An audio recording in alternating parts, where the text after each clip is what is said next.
Los orígenes históricos de Benissa y el arte contemporáneo se funden en uno de los centros sociales y culturales del municipio con más atractivos. En la calle Purísima se levanta este moderno edificio, fruto de la remodelación de dos antiguas casas señoriales del siglo XVI. Aquí conviven su pasado andalusí, la época medieval y la renacentista, en permanente diálogo con la cultura y el arte más vanguardista. Estructurado en 3 plantas, l'Espai d'Art Contemporani Salvador Soria dibuja su perfil a partir de materiales esenciales como la piedra, el hierro, la madera y el vidrio, que juegan con la luz natural y los espacios abiertos.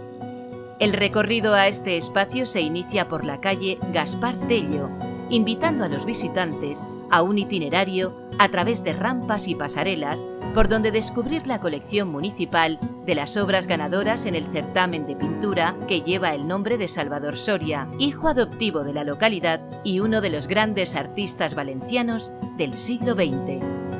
El contorno de la antigua muralla y de una de sus torres se mantienen reconocibles en el diseño arquitectónico de la nueva construcción, que fusiona todos los elementos patrimoniales y las trazas históricas que durante siglos lo han definido, y las viviendas que ocupan el lugar que ahora alberga el edificio cultural.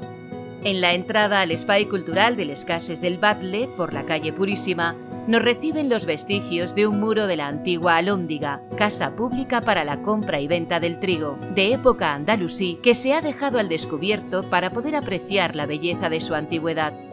Igualmente, una mirada al suelo nos descubre uno de los viejos silos que se han conservado y que hacían funciones de almacenaje del grano. Por último, la planta superior acoge la Biblioteca Pública Bernat Capó, el escritor y periodista hijo predilecto de Benissa, un acogedor espacio diáfano que mantiene los antiguos arcos de piedra tosca de las primitivas Nayas.